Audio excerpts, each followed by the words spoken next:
संत रामपाल जी महाराज एक ऐसे महान संत जिन्होंने अपनी सतभक्ति, तत्व ज्ञान, करुणा और सेवा के बल पर समाज में नई मिसाल कायम की है।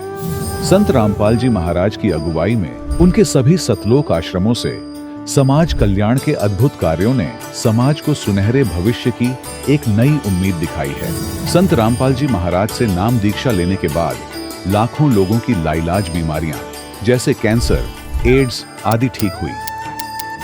संत जी के ज्ञान से प्रेरित होकर उनके अनुयायियों ने लाखों यूनिट रक्तदान किया। संत जी ने लाखों बहन बेटियों का दहेज मुक्त विवाह करवाया।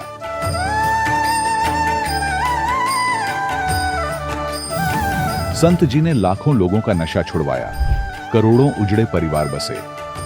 संत जी के आश्रमों में समागम के दौरान निःशुल्क नेत्र चिकित्सा, दंत चिकित्सा प्रदान की जाती है। संत रामपाल जी महाराज द्वारा समय समय पर पर्यावरण संरक्षण के उद्देश्य से बड़े स्तर पर वृक्षारोपण किया जाता है। संत जी ने जरूरतमंदों को तत्काल राहत पहुंचाने के लिए एम्बुलेंस सेवा शुरू की।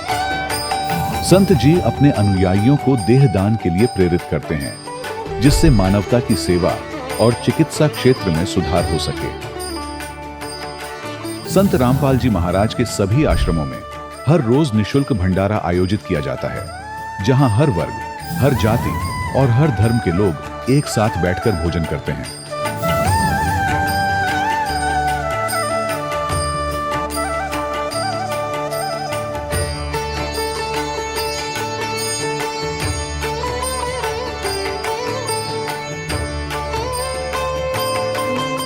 संत रामपाल जी महाराज की अन्नपूर्णा मुहिम ने गरीब और बेसहारा लोगों के जीवन में एक नई ऊर्जा और उम्मीद को जन्म दिया है। घर घर खाद्य सामग्री और जरूरी मदद पहुंचाकर संत रामपाल जी महाराज ने लोगों को दुख और मजबूरी से लड़ने की ताकत प्रदान की है।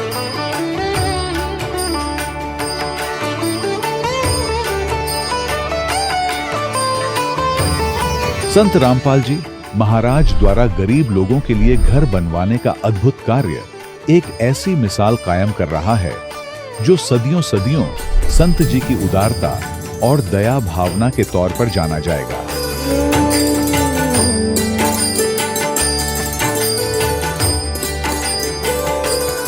संत रामपाल जी महाराज ने हरियाणा सहित भारत के कई राज्यों में आई भीषण बाढ़ से अनेक गांवों और किसानों को बड़ी राहत दिलाई। तत्काल लाखों फुट पाइप और हजारों मोटर उपलब्ध कराकर किसानों के खेतों और गांवों में भरे बाढ़ के पानी को बाहर निकालकर उनको नया जीवन दान प्रदान किया। आज संत रामपाल जी महाराज को किसानों के मसीहा के तौर पर देखा जा रहा है।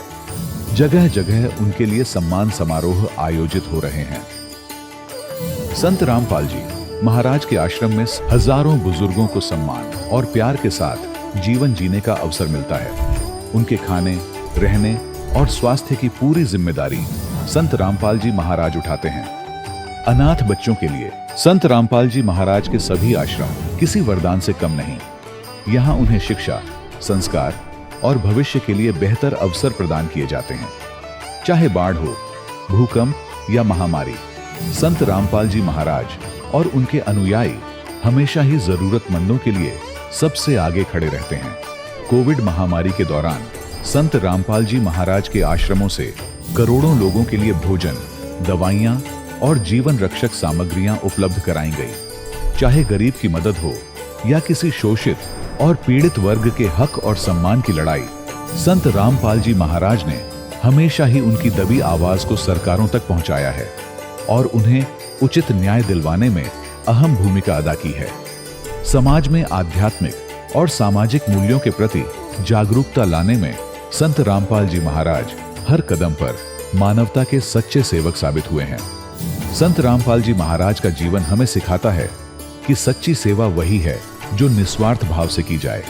आइए हम भी इस महान सेवा के कार्य में इस महान संत से जुड़ें और संत रामपाल जी महाराज से नाम दीक्षा लेकर अपने जीवन को धन्य बनाएं।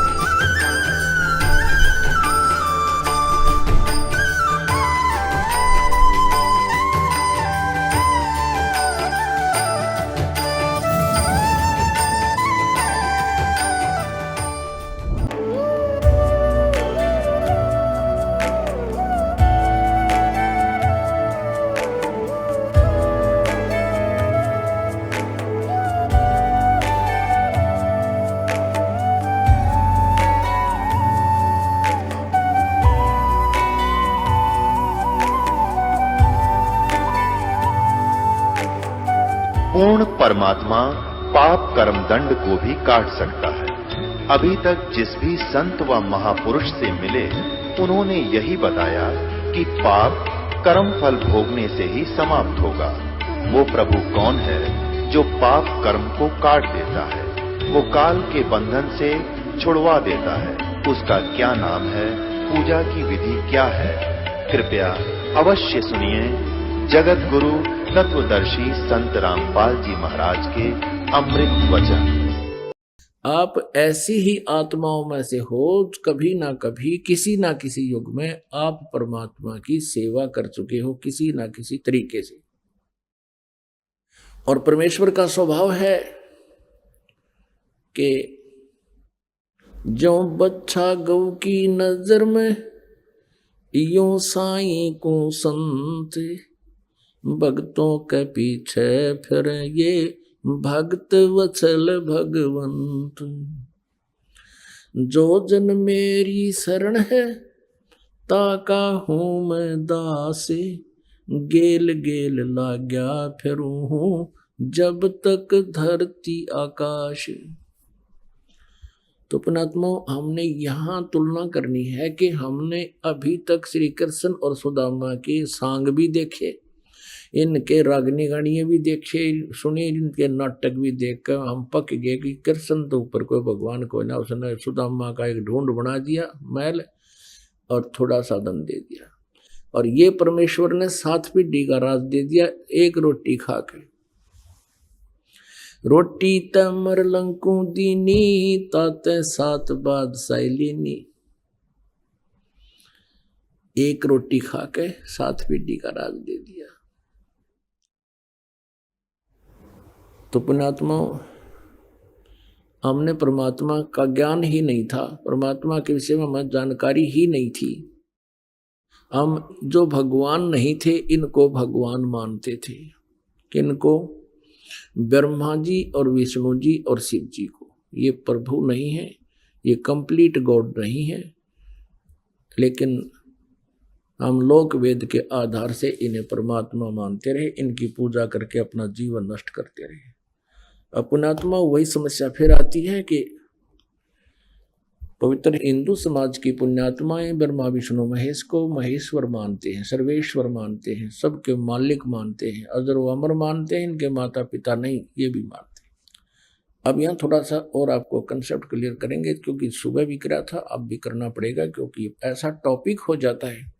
और दास का उद्देश्य है कि इस ज्ञान को प्रत्येक के अंतःकरण में प्रवेश कर दूं, चाहे किसी भी तरीके से बने। तो ये कह देना कि ब्रह्मा विष्णु ये भगवान नहीं है और हम इनकी पूजा करते थे, यदि इतना ही कह के छोड़ दिया और कोई पुण्यात्मा इस प्रकरण को कहीं सीडी या कहीं टीवी चैनल पर सुन रहा हो, तो वो वहीं पर टीवी बंद कर देगा।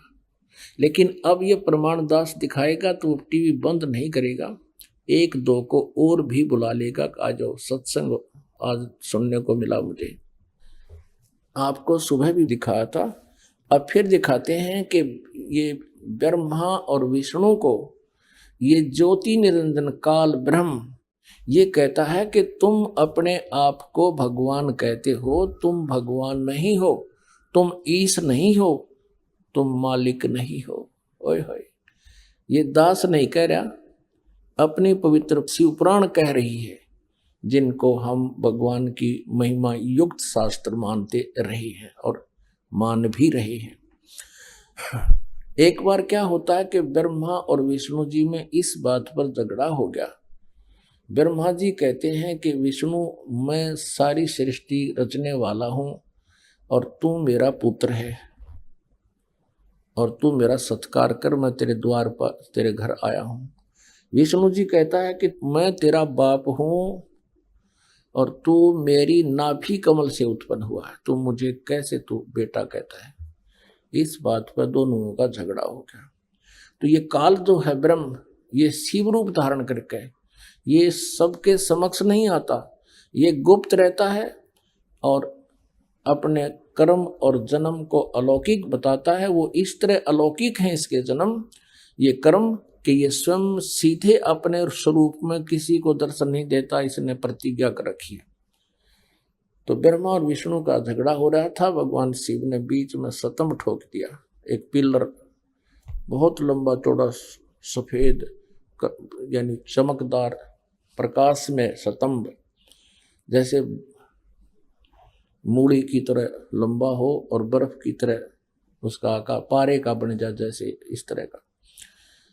तो वो दोनों का युद्ध समाप्त हो गया। फिर वो ऊपर नीचे उसकी खोज करने लगे। फिर इतने में शिव रूप में वो काल ब्रह्म इनका पिता प्रकट हो गया। अब ये ब्रह्म कहता है ब्रह्मा और विष्णु को कि तुम ईश नहीं हो और तुमने अपने आप को ईश मान लिया, स्वामी मान लिया। ये बहुत ही अद्भुत हो गया, तुम्हारा दिमाग सेंटर लाने में मैं अब यहाँ आया हूं। अब देखिएगा शिव पुराण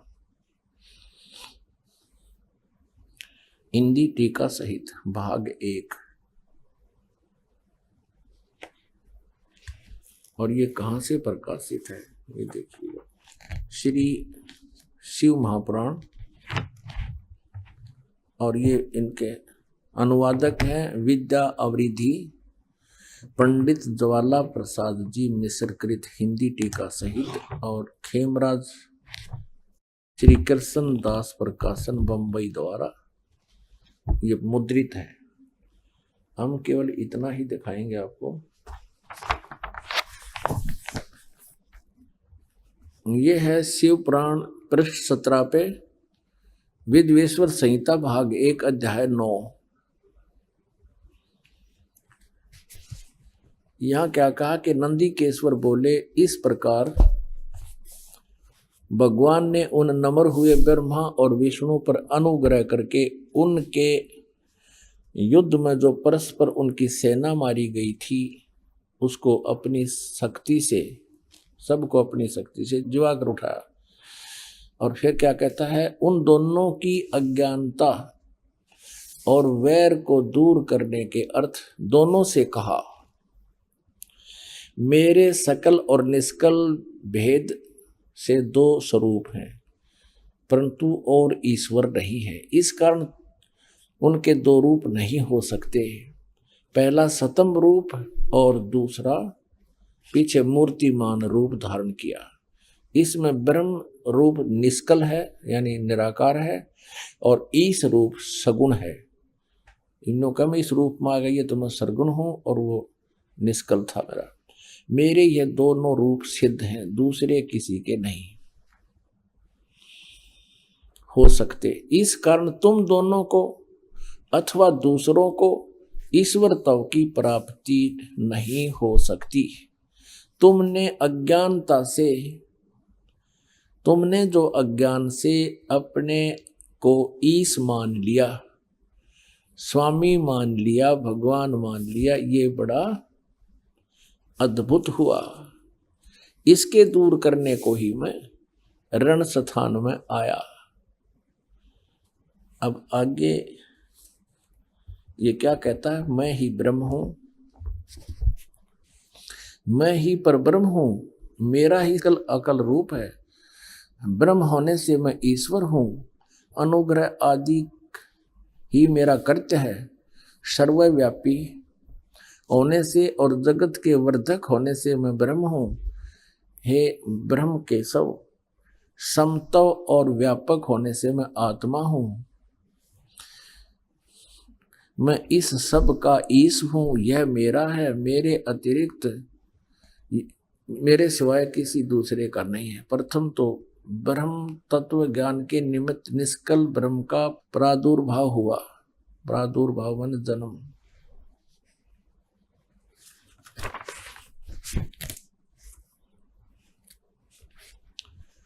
अब ये एक 18 पृष्ठ पर आपको दिखाते हैं, यहां देखिएगा।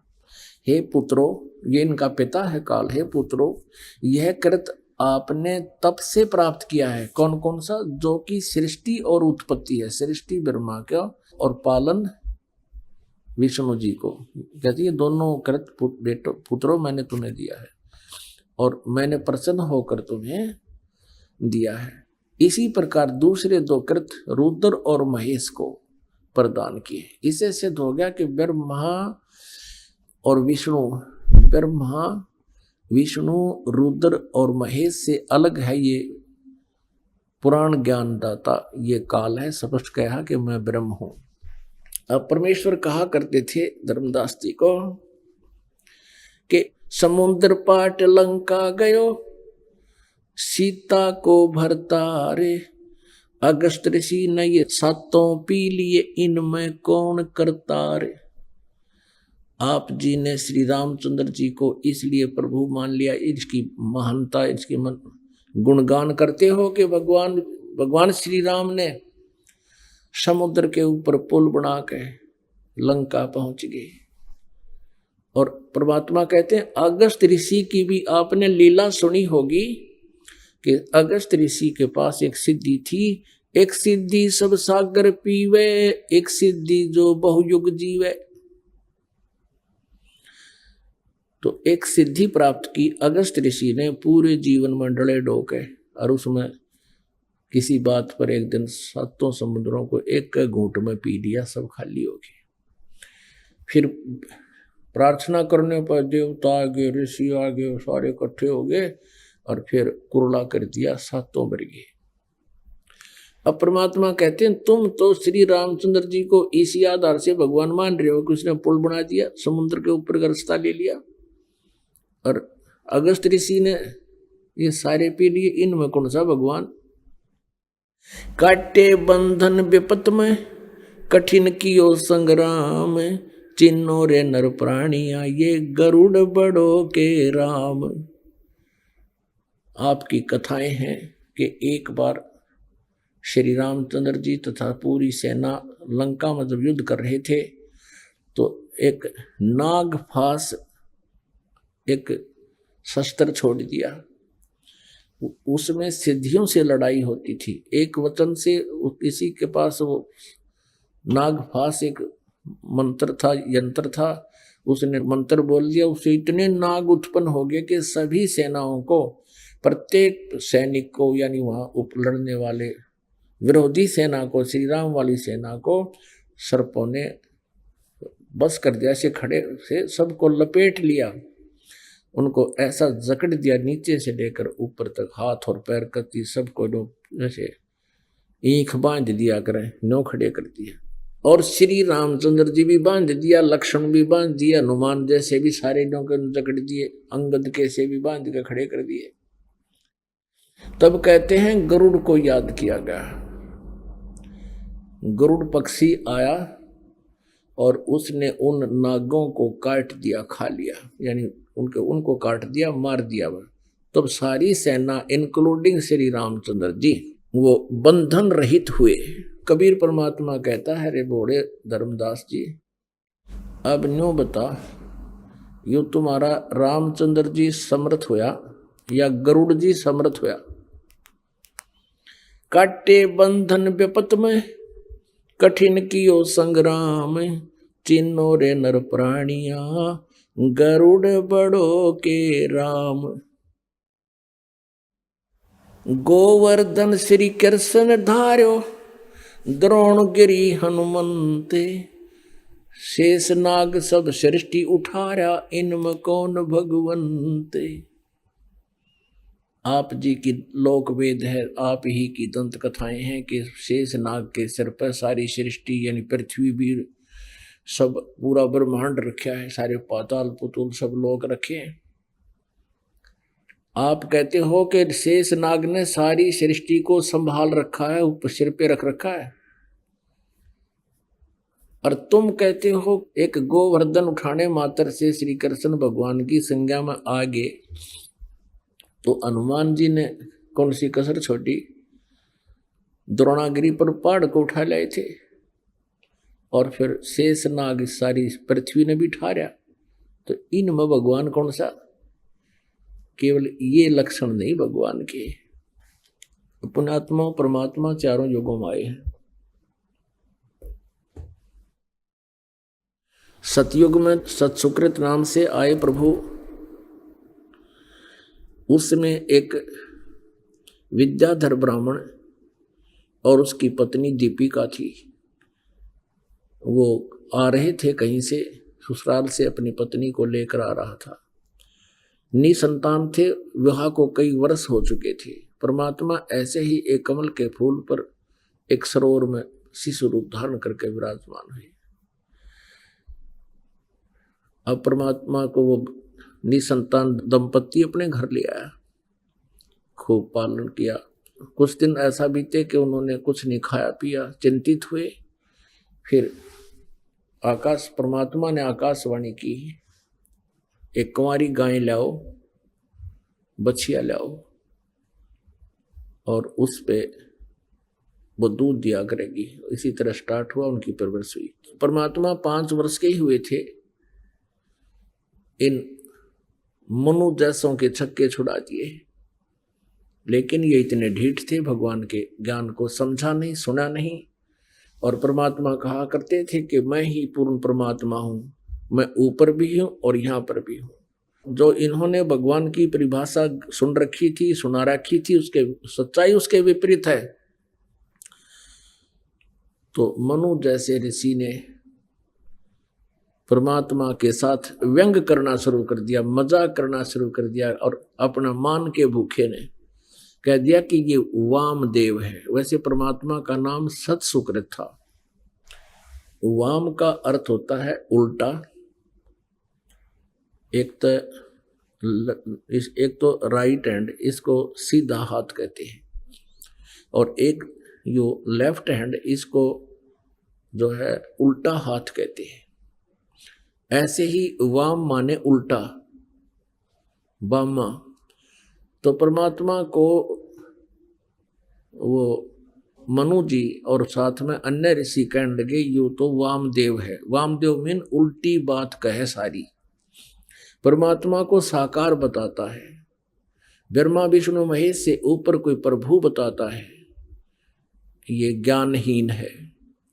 और दूसरी परमात्मा कहा करते, मैं सबसे ऊपर सतलोक में भी मैं ही हूं, और यहां आपके सामने भी मैं हूं। वाम का अर्थ 2 स्थान पर रहने वाला, 2 का भी बोधक है। इस प्रकार भगवान के ज्ञान को ना समझकर, परमात्मा को ना पहचान कर, उन अज्ञानी ऋषियों ने, इन सतयुग के ऋषियों ने वेदों को भी नहीं समझा। भगवान समझाना चाहते थे, लेकिन परमात्मा के ज्ञान को सुना नहीं, और उस काल प्रेरणा से उस अज्ञान को अभी तक हमारे तक पहुंचाते रहे, हमें उस अज्ञान से ही परिपूर्ण रखा। अपने आत्माओं,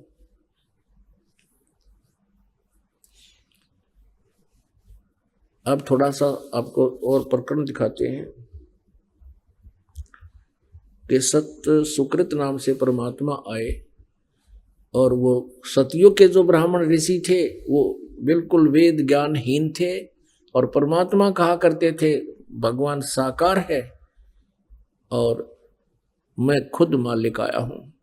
5-6 वर्ष के बालक फिर बड़े भी हुए, लाखों वर्ष रहे परमात्मा सतयुग में, तो लेकिन नहीं माने। जिस प्रकार अब 120 वर्ष रहे इस कलयुग में, किसी ने मालिक को मालिक नहीं माना, लेकिन अब मानेंगे, क्योंकि जो लीला भगवान किया करता है वो वेदों और पुराणों में लिखी हुई है, गीता जी में विद्यमान है। और जो लीला किया करता है भगवान, वो लीला पहले कर चुके हैं। अब सतयुग के ब्राह्मण वेद ज्ञानहीन थे, उनको कह खै का भी नहीं पता था वेदों का। फिर द्वापर त्रेता और कलयुग क्या कहना है कि फिर सतयुग के ब्राह्मणों से ही आगे ज्ञान सुन सुन के अभी तक प्रचलित है। आप जी को झलक दिखाते हैं कि सतयुग के ब्राह्मण किसे विद्वान थे। ये देखिएगा, श्रीमद् देवी भागवत गीता प्रेस के रूप से प्रकाशित है। संपादक है हनुमान प्रसाद पोदार, चिमनलाल गोस्वामी, और ये गीता प्रेस के रूप से प्रकाशित है और मुद्रित है। इसके 414 पे आपको दिखाते हैं। 6ठा स्कंध, पृष्ठ 414। जन्मेजय ने पूछा, महाभाग किस युग में कैसा धर्म का स्वरूप है? इस संपूर्ण विषय को विशेष रूप से बताने की कृपा कीजिए। व्यास जी बोले, राजन, यह निश्चय है कि सतयुग में ब्राह्मण वेद के पूर्ण विद्वान थे और उनके द्वारा निरंतर भगवती जगदम्बा की आराधना होती थी। भगवती का दर्शन करने के लिए उनका मन सदा ललायित रहता था। उनका वेद के पूर्ण विद्वान थे और दुर्गा की पूजा करते थे। अब दिखाते हैं दुर्गा क्या कहती है, और कहते हैं प्रत्येक गांव में शक्ति का यानी दुर्गा का मंदिर उद्घाटन हो, इस विषय की उनके मन में बड़ी उत्सुकता थी। अब इन अज्ञानियों ने ही ये मंदिर के लटकटवा रखे हैं।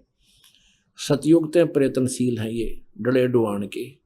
अब ये तो कह रहा है कि सतयुग के ब्राह्मण वेद के पूर्ण विद्वान थे और दुर्गा की पूजा करा करते। और देखिए कलयुग के ब्राह्मण का कैसा उपमा दे रखी है इसी पे 414 पृष्ठ पे। कहते हैं धर्म की यही स्थिति त्रेता में भी रही, परंतु कुछ ह्रास हो गया था। सतयुग की जो स्थिति थी वह द्वापर में विशेष रूप से कम हो गई थी। राजन, उन प्राचीन युगों में जो राक्षस समझे जाते थे वे कलयुग में ब्राह्मण कहे जाते हैं।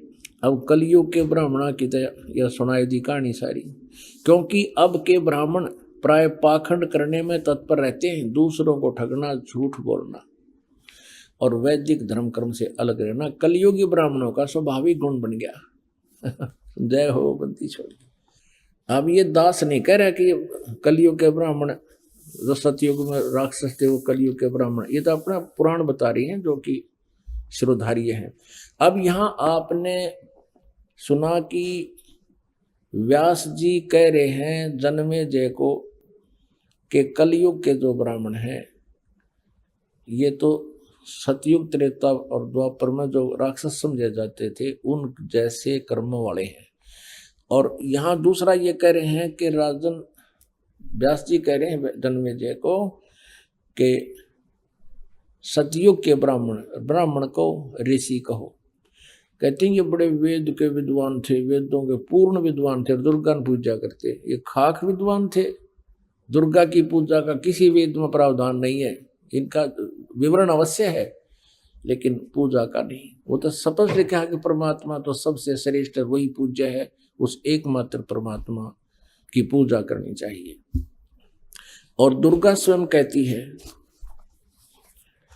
शक्ति दुर्गा स्वयं कहती है, ये देखिएगा 7वां स्कंद, ये 7वां स्कंद श्री संक्षिप्त देवी भागवत 562 पृष्ठ पर है। देवी के द्वारा हिमालय को ज्ञानोपदेश और ब्रह्म स्वरूप का वर्णन। अब श्री देवी जी कहने लगी पर्वतराज, अब पहले तो यह अपनी बताती है कि मेरी भक्ति करत इतनी कर लेकिन इसके मोक्ष मोक्ष कुछ को न्या। अब कहती है उस ब्रह्म का क्या स्वरूप है यह बतलाया जाता है, जो प्रकाश रूप सबके अत्यंत समीप में स्थित हृदय रूप गुहा में स्थित होने के कारण गुहाचर नाम से प्रसिद्ध है और महान पद अर्थात परम प्राप्य है।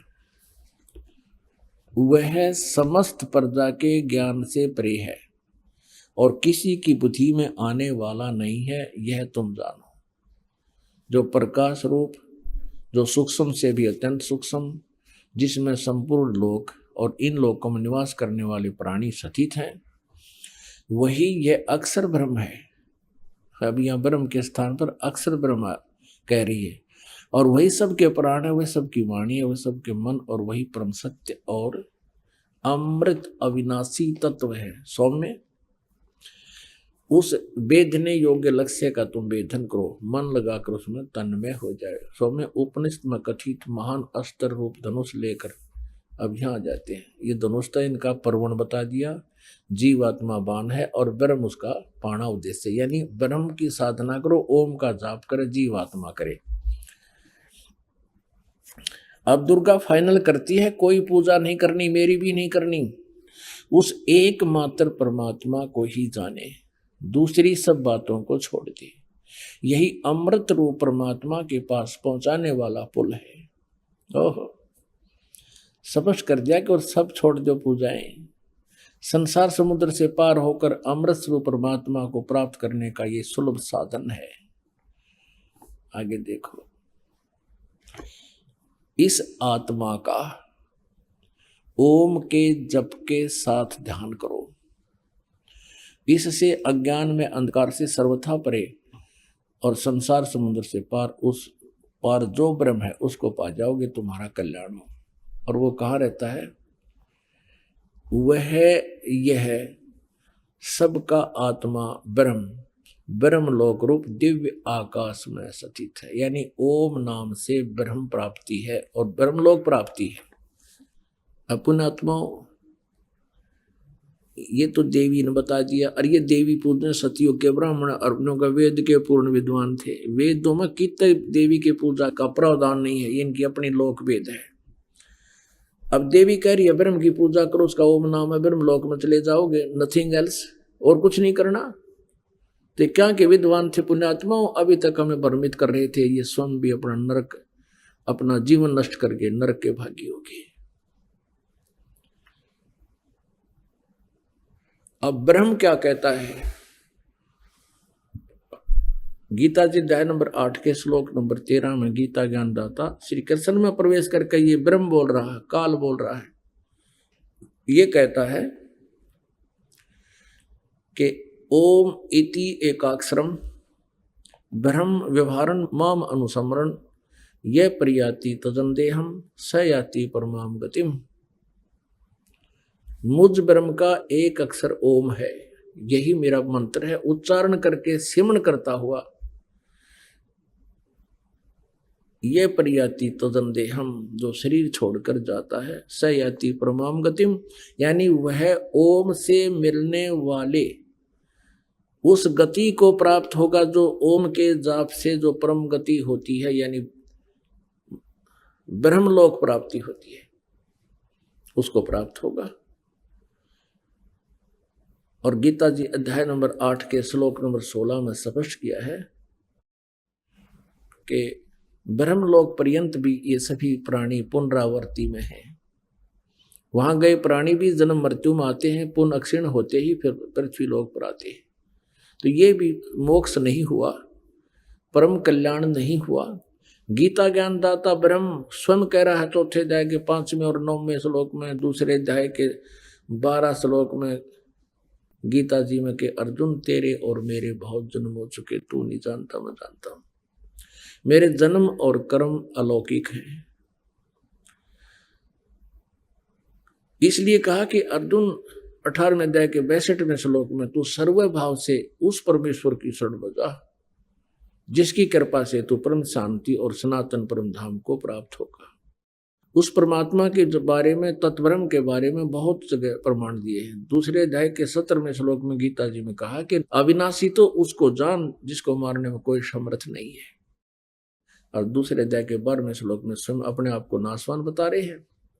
तो कोई और प्रभु है जो ब्रह्म बता रहा है कि उसकी पूजा करनी चाहिए, और उसका मंत्र जो है वो तत्वदर्शी संत बताएगा। चौथे अध्याय के 34वें श्लोक में कहा है कि मैं नहीं जानता। उस तत्वदर्शी संत की खोज कर, जो चौथे अध्याय के 32वें श्लोक में जिस सच्चिदानंद घन ब्रह्म की वाणी में विस्तार से कहे गई धार्मिक यज्ञ है, अनुष्ठान है, क्रियाएं हैं की जानकारी है, वो तत्व ज्ञान है। उसको किसी तत्वदर्शी संत के पास जाकर समझ, उनको दंडवत प्रणाम करने से, कपट छोड़कर प्रसन्न करने से वो तत्वदर्शी संत तुझे परमात्मा की जानकारी देंगे। फिर उस तत्वदर्शी संत की पहचान बताई है 15वें अध्याय के प्रथम मंत्र में कि उल्टे लटके हुए संसार रूपी इस वृक्ष के उल्टा लटका हुआ संसार रूपी वृक्ष है, ऊपर को जड़ है और नीचे को तीनों गुण रूपी शाखा है।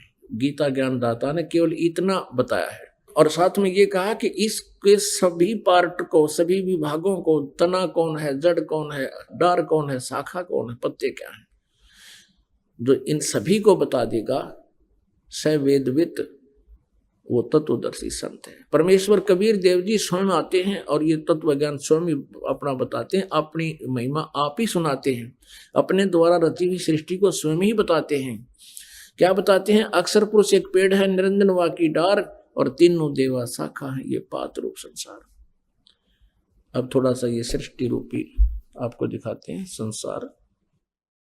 देखिएगा, परमेश्वर ने गीता जी अध्याय नंबर 15 के श्लोक नंबर 1 में कहा है, ऊर्ध्व मूलम अधः शाखम,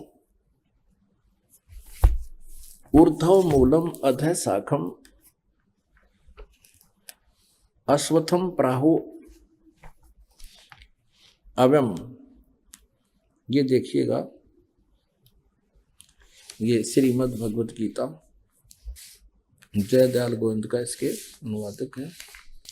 ये 15वां अध्याय प्रथम श्लोक, ऊर्ध्व मूलम अधः शाखम अश्वत्थम प्राहु अव्यम छंदासी यस्य पर्णानि ये तम वेद स वेदवित।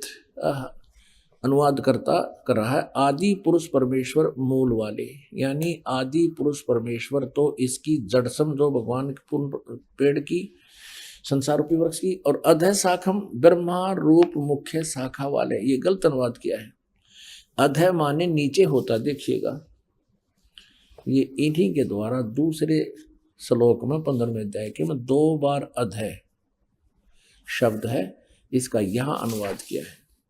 अधः माने नीचे, अधः माने नीचे, ये बिल्कुल सही कहा किया। और यहाँ ये विचलित हो गए, ब्रह्माना गड़ाएं रखे, इसने प्रजापति माना है।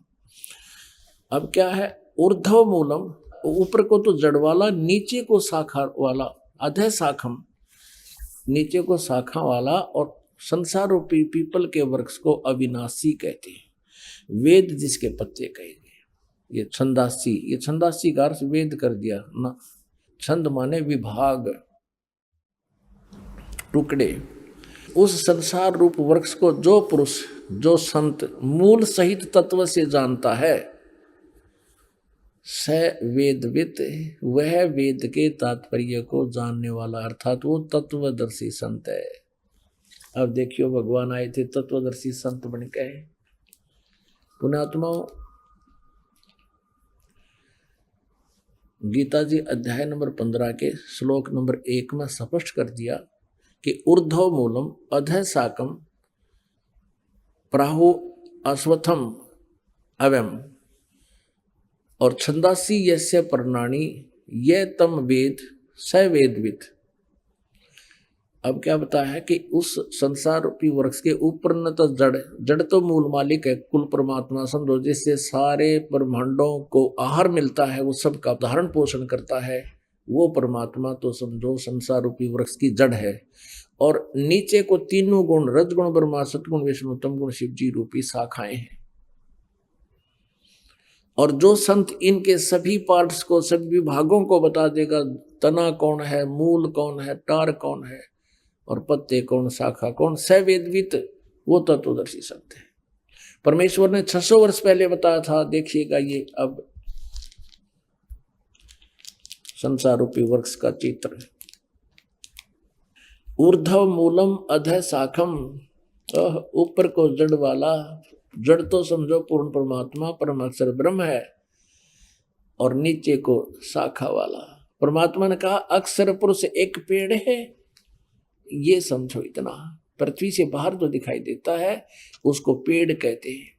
ये अक्षर पुरुष तना है, ये तो अक्षर पुरुष है। जिसे गीता जी अध्याय नंबर 15 के श्लोक नंबर 16 और 17 में 3 पुरुष बताए हैं, एक अक्षर पुरुष, एक ये सर पुरुष यानी ज्योत निरंजन डार, और एक परम अक्षर ब्रह्म है, उत्तम पुरुषत्व अन्य, ये जड़ है, ये परम अक्षर ब्रह्म है, ये मूल मालिक है, पूर्ण परमात्मा आदि पुरुष परमेश्वर तो इस संसार रूपी वृक्ष की जड़ समझो।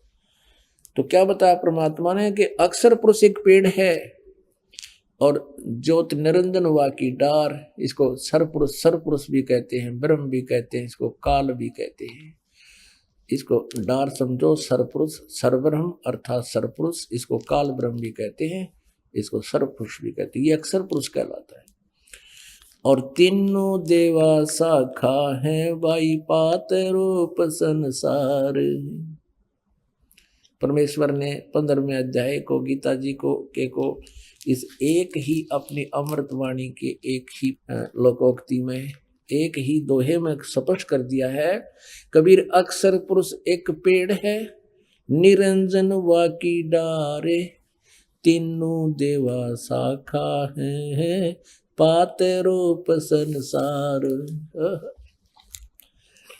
अब ये इतना बताया कि अक्षर पुरुष एक पेड़ है, निरंजन ये काल, समझो ये एक इसकी एक डार है, और इसके 3 पुत्र, ये 3 शाखाएं हैं, रजगुण ब्रह्मा, सतगुण विष्णु, तमगुण शिव जी, और आप जी यहाँ पर हैं, हम यहाँ पर हैं। आगे श्रीमद् भगवत गीता अध्याय नंबर 15 में स्पष्ट कर दिया कि ऊपर को जड़ वाला, नीचे को तीनों गुण रूपी शाखा वाला, ये उल्टा लटका हुआ एक संसार रूपी वृक्ष है।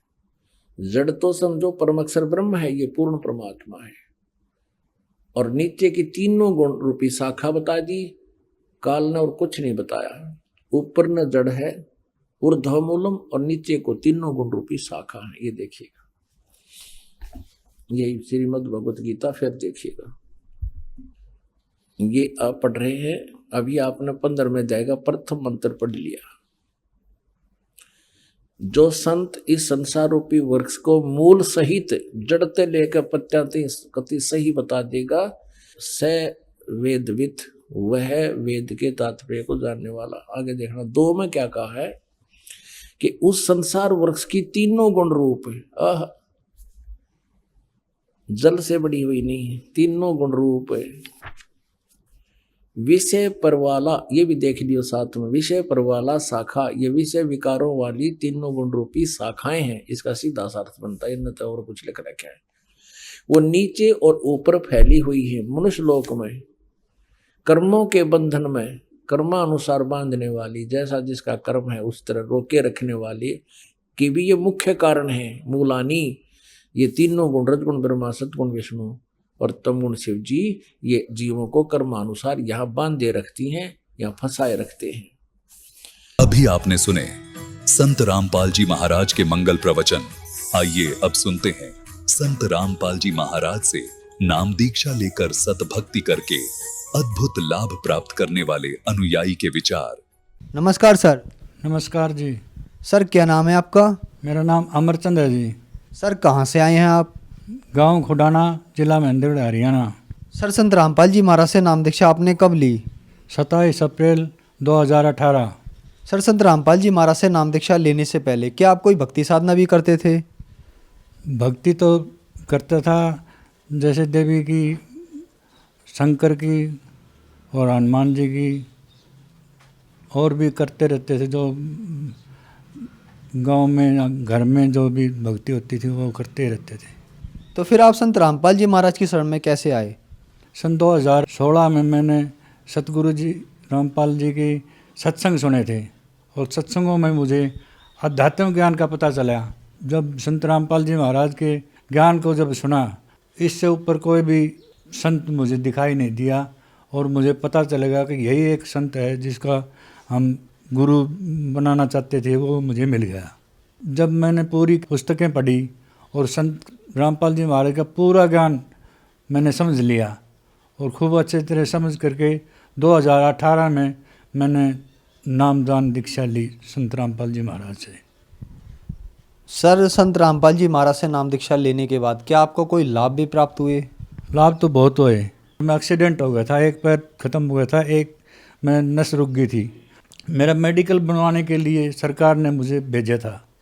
तब वहाँ मेडिकल बनते हुए डॉक्टर ने कहा कि नारनौल सिविल हॉस्पिटल में कि तुम्हारे जो नस है पैर की, ये रुकी हुई है, इससे तुम्हें तकलीफ़ हो जाएगी, तुम जल्दी से जल्दी तुम अपना ऑपरेशन करवाओ। तब मैंने कहा भाई ठीक है, हम करवाएंगे, परंतु आप तो लिख दो इसमें भी ठीक है। उन्होंने लिख दिया, बोले ऑपरेशन तुम्हें ज़रूर करवाना पड़ेगा। उसके बाद में मेरा दर्द बढ़ता चला गया, और मैं चलने के लिए भी तरसने लगा, और मैं जयपुर भी गया, जयपुर भी नहीं ठीक हुआ। वहाँ से दवाइयाँ लाया, 1 हफ्ते की, फिर 15 दिन की लाया, फिर 1 महीने की, परंतु उससे कोई फ़ायदा नहीं हुआ। फिर मैं सत्संग सुनने लगा, तब ठीक होता चला गया, और एकदम से मैं ठीक हो गया संत रामपाल जी की दया से। और एक मेरी आँखों में भी कमी थी, जो कि मुझे दिखाई देना कम हो गया था, और मैं डॉक्टरों के पास गया, और डॉक्टरों ने कहा कि भाई अब ये चश्मा तुम्हें नहीं लगेगी, अब तुम्हें ऑपरेशन करवाना पड़ेगा, तुम ऑपरेशन करवाओ। तब मैंने कहा भाई ठीक है, करवाएंगे, 1 महीने में करवाएंगे। मैं जब ये नाम लिया मैंने 2018 में, जब मैं भक्ति जब करने लगा, जब मंत्रों का जाप करने लगा, तब ये मेरी आँखों की रोशनी भी ठीक हो गई। और जब बाद में फिर मैं डॉक्टर को दिखाया तो उन्होंने कहा कि भाई तुम्हारी अब आँखें ठीक है, तुम्हें ऑपरेशन नहीं होगा, तुम ऐसे चश्मा से काम चलाओ।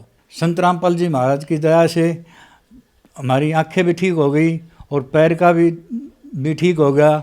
और एक मेरे बवासीर भी थी जो कि कभी उड़ जाती थी, कभी ठीक हो जाती थी, कभी कैसे हो जाती थी। परंतु जब सन 2018 में मैंने संत रामपाल जी महाराज से नाम लिया, उस दिन के बाद में थोड़े थोड़े ठीक होती चली गई। अब 2 महीने में मेरी वो भी बीमारी ख़त्म हो गई, कोई किसी प्रकार की मुझे तकलीफ़ नहीं होती। और हमारी मिसेज है, उन्होंने भी नाम लिया और उनके भी प्रेत बाधा थी। कोई कहते थे कि भाई इसके भूत है, कोई जिंद बताता था, कोई कुछ बताते थे, कोई कुछ बताते थे। बहुत पैसे लगते थे, वो हर जगह घुमाया फिराया और उसकी तकलीफ़ ठीक नहीं होती थी। जब नाम लिया उसके बाद में वह एकदम स्वस्थ होगी। संत रामपाल जी महाराज की दया से उसकी भी प्रेत बाधा दूर हो गई। और हमारे जो लड़का था, वो लड़का भी बहुत यानी मानता नहीं था। जब उसको कहते थे कि भाई तू ये काम कर ले, वो मना कर देता था और बाहर निकल जाता था और रुपये खर्च कर देता था, बर्बाद कर देता था, लड़ाई झगड़ा भी करता रहता था। जब संत रामपाल जी महाराज का नाम लेने के बाद में है लड़ाई झगड़ा ख़त्म हो गया और एक सुख शांति से रहते हैं। संत रामपाल जी महाराज की दया से हमारा परिवार एक अब सुख शांति से रह रहा है। सर क्या आप नशा भी करते थे? हाँ, नशा बहुत करता था मैं शराब बहुत पीता था, बहुत शराब पी, रोजाना 1-2 बोतल ज़रूर पी लेते थे। और सुल्फा गांजा भी पीता था मैं, सवेरे 2-3 चिलम, 2-3 शाम को, और दिन में भी बीच में भी कभी मौका पड़ जाता था तब भी पी लेते थे। और महात्मा साधुओं के पास जाते थे, वहाँ उनको ले जा कर के पिलाते थे और वो हमें सेवासी देते थे। तो हम और खुश होकर के वहाँ जाते थे और सुल्फा गांजा ले जाते थे, सिकट कमांडर के साथ ले जाते थे और बहुत पैसे खर्च करते थे। परंतु जब संत रामपाल जी महाराज का जब नाम लिया तो मुझे ये नहीं पता चला कि तू कभी सुल्फा चिलम बीड़ी सिगरेट या तुम पीता था, कोई मन में नहीं आई। और मेरा शरीर एकदम से स्वस्थ होता चला गया। संत रामपाल जी महाराज की दया से बहुत मुझे लाभ मिले। और बहुत नुकसान होता था, कभी मैं मोटरसाइकिल लेता था तब वो नुकसान हो जाता था, कोई फ़ोन लेता था फ़ोन टूट जाता था, किसी प्रकार कोई गाड़ी ली, 2 गाड़ियाँ ली मैंने, उनमें भी मुझे एक में 1 लाख की नुकसान हुआ, एक तोड़ फोड़ के गिर दी, वो उसमें भी कोई फ़ायदा नहीं हुआ। जब नाम लिया है संत रामपाल जी महाराज का, मुझे किसी प्रकार का कोई नुकसान नहीं होता और जब भी कोई समस्या होती है अपना आप ठीक हो जाती है। सर क्या करते हैं आप? पहले तो नौकरी करता था, 40 साल मैंने सर्विस की गवर्नमेंट हरियाणा में, अब मैं रिटायरमेंट हूँ। सर आप एक एजुकेटेड पर्सन हैं, कहा जाता है कि संत रामपाल जी से उनके अनुयायी अंधश्रद्धा के तहत जुड़ते हैं, तो क्या आप भी संत रामपाल जी महाराज से अंधश्रद्धा के तहत जुड़े थे? नहीं जी, जो कहते हैं उन्हें पता नहीं। अगर वो एक बार संत रामपाल जी की लिखी हुई पवित्र पुस्तकें पढ़ें या सत्संग सुने तो उन्हें पता चलेगा कि भाई ये सत्य भक्ति है, इससे ऊपर कोई भक्ति नहीं है। संसार में सिर्फ एक ही एक संत रामपाल जी हैं जो कि सत्य ज्ञान देता है, सत्य भक्ति करवाता है, सत्य कर्म बताते हैं कि भाई ये सत्य कर्म है और ये असत्य कर्म है, इसको छोड़ो और सत्य कर्म की तरफ चलो और तुम्हें हर तरह का लाभ मिलेगा और तुम्हें मोक्ष प्राप्त होगा और अपना जीवन का कल्याण होगा। संत राम की दया से सभी जो भी आ रहे हैं उनको सबको लाभ हो रहा है। सर संत रामपाल जी महाराज से नाम दीक्षा कैसे ले सकते हैं? शाम को 7:30 बजे साधना चैनल पर सत्संग आता है संत रामपाल जी महाराज की, उसके नीचे एक पट्टी आती है, उसके अंदर नंबर होते हैं, 1-2 नंबर हैं, उन नंबरों को नोट करें और उनसे संपर्क करें, फ़ोन मिलाएं और उनसे बताएं कि भाई हम इस स्थान पर रहें, तो वो बताएंगे कि भाई उस स्थान के नज़दीक ये नामदान केंद्र है, वहाँ जाओ और नाम दीक्षा लो और अपना जीवन सफल करो। धन्यवाद सर। सत साहिब जी।